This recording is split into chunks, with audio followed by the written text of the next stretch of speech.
Hey, West Coast Johnny, how's it going?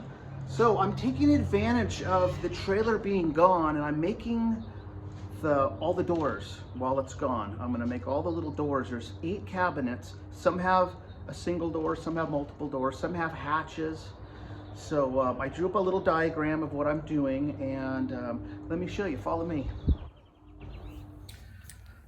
All right, so here's the diagram I came up with. I'm gonna cut all these out because today I want to get them all ready so tomorrow I can prime and paint them. So our 2 overhead, front and rear, we're gonna make 2 doors. The kitchenette, which traditionally has the refrigerator door is about 1 inch taller. This is 23 inches. The 2 on the left are 22 inches. And the pantry door, we're gonna make that. The rear bunks and the front bunks are actually gonna be made out of 1/2 inch plywood because it does support your weight over a mattress. So I wanna be able to make those a little thicker. The kitchenette, over the kitchenette, the storage, the 9x11 doors, we're making those out of our 3/8 plywood. And I'm gonna go ahead and go out to the saw right now and start laying everything out. Okay, now I'm about to cut this piece, and here's what I wanted to show you. See how chewed up that is? That I ran through the saw with no tape just to show you what would happen. So, you know, like I'm saying, even if you had a brand new little panel blade or something just for this, you may get some of that, but the tape's going to eliminate it. What you want to do, we're going to cut on this line, we're going to cut on this line. I'm going to put the tape over the line and you're going to still see through it. Then I'm going to put another piece of tape around it so there's 2 times, and you may barely see it. So if that's the case, go ahead and mark over the line, okay? So you can get a really clear view. And that's what I'm gonna do right now. I'm gonna use a masking tape method. They do that in cabinet shops all the time. It's just a trick that the cabinet guys do so that they don't get the big splinters popping up. We're gonna cut right through the tape and we're gonna eliminate splinters.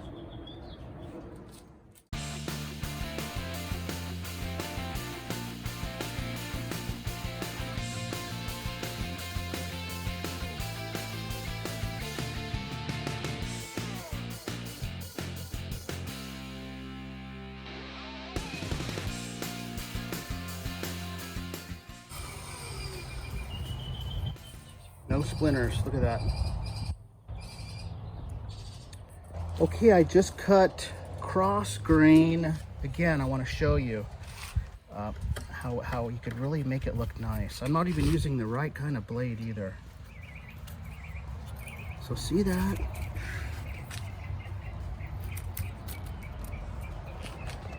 See, that's just, there's like not one little chip on it. It's just perfect. Okay, so again, use the tape. Even when you're going with the grain, if you use tape, like I just cut right through this tape, and see, the edge is just perfect. So very minimal sanding. I'm only gonna sand, I'm gonna put eased edges on this, but I might do them by hand, I'm not sure. But anyways, we're gonna keep going.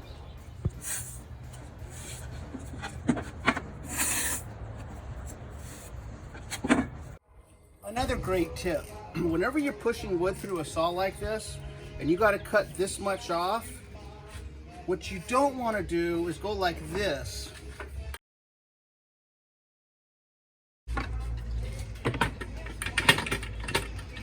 And then decide to push it through this way.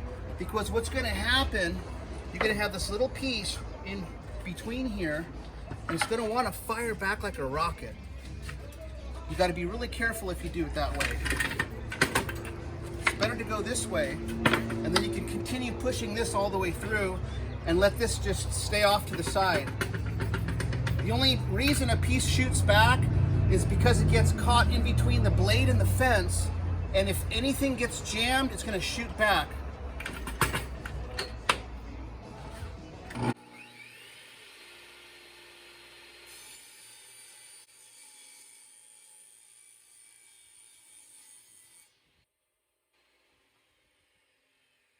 Well, here's all the doors cut out. But what I forgot to measure is the little door that is on the front bunk.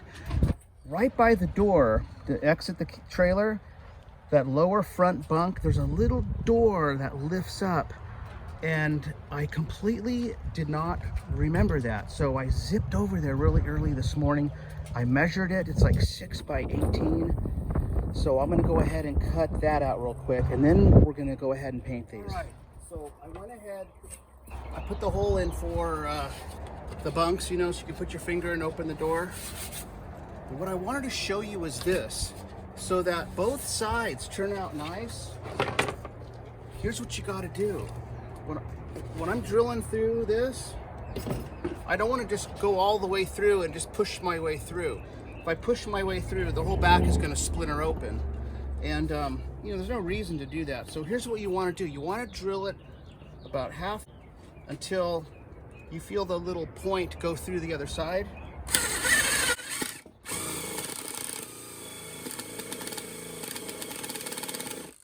Okay.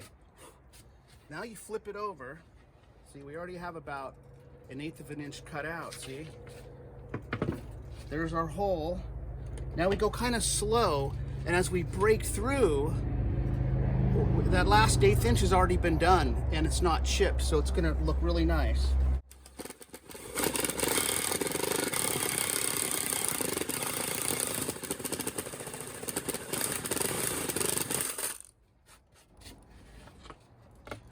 So then what ends up is a hole that has crisp edges on both sides.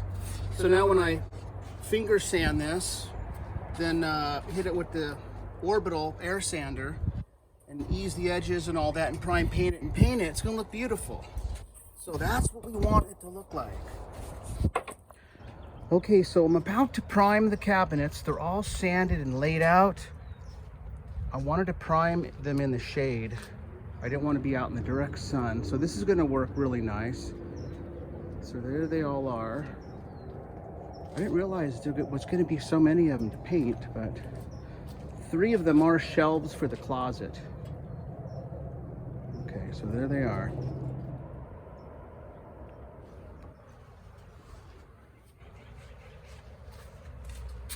Here's a great exercise. Get in the habit of, get a piece of cardboard like this, tape it to a gun. This is just an old primer gun I have. And then practice going like this.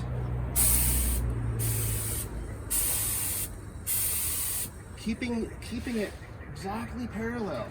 So the nice thing about this, if you pretend you're actually painting like a car, when you reach out, see that? See, you want to be like this.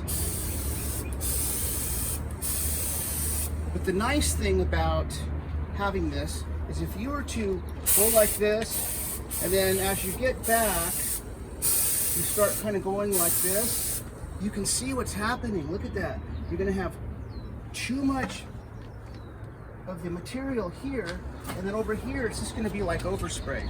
So just tape a piece of cardboard to an old gun and just practice this. Try with your other hand too, because when this arm gets tired, sometimes you got to use your other hand, especially if you're painting something like a big car.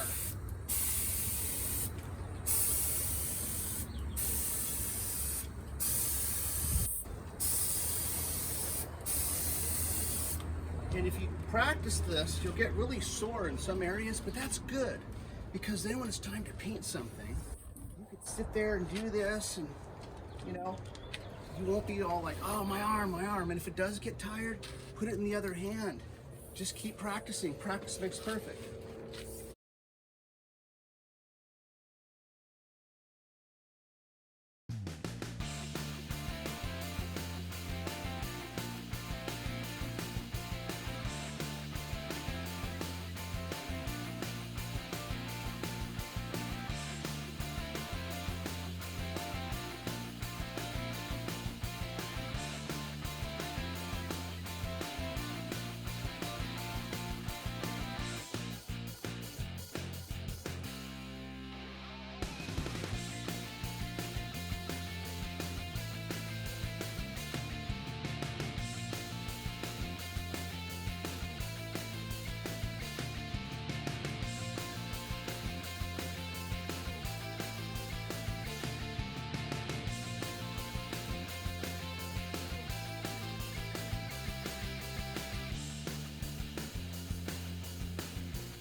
All right, so here's the 17 cabinets. The cabinet doors. They're all primed on both sides.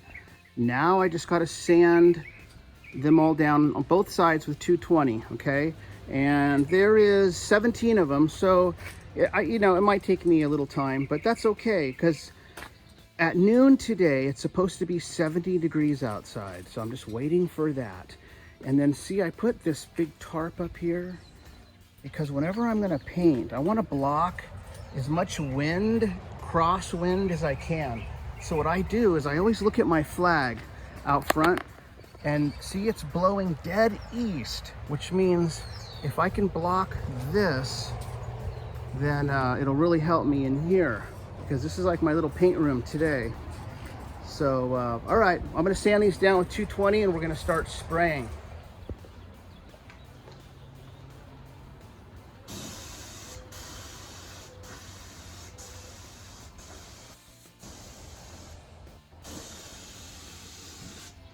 Just practicing, and but I'm using the cup this time just for the extra weight. I highly suggest everybody practices like that. Just get some practice in. And if you want to practice actual spraying, but you don't want to always have to, mix up catalyzed, paint, you can actually go to a hobby store or Walmart or somewhere that has water-based craft paint. You can mix it up. You can practice spraying, spray like some cardboard or something. Get your fan and your flow and all your little adjustments just dialed in, and just keep practicing.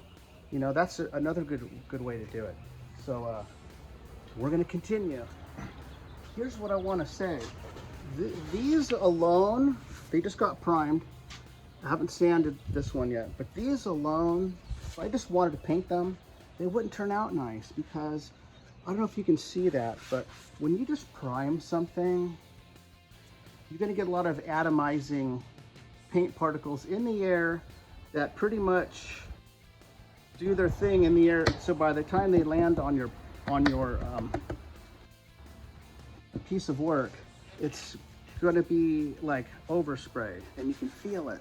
And you wanna sand it off, because if you don't sand it off, that transfers to the next layer, whatever that may be. And if it's, your finished coat, your paint, you don't want to keep adding on layers and layers of like dust and dirt and buildup. So we're gonna sand this. I can't find the 220. I'm gonna use 320. It's gonna be like glass. Gonna put our first coat down. Then I'm gonna come in and I'm gonna do our cover coat. And then I'm gonna let that set up, and then I'm going to do the final coat, which is like the top coat or the gloss coat or the finish coat. There's different nicknames, but that's just when you put the final one on and you just leave it alone and then you want it to dry. So I'm gonna go ahead and start sanding.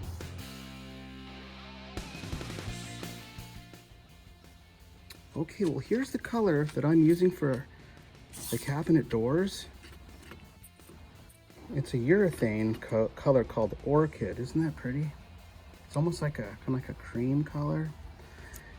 Here's the activator for it. Here's some reducer. I'm not actually using this one. This is the one that goes with it. And then you want to strain everything. I pre-mark a lot of cups because I go through them a lot. So I get these big plastic cups and I mark them with felt pens a lot. So we're gonna mix this up and start spraying.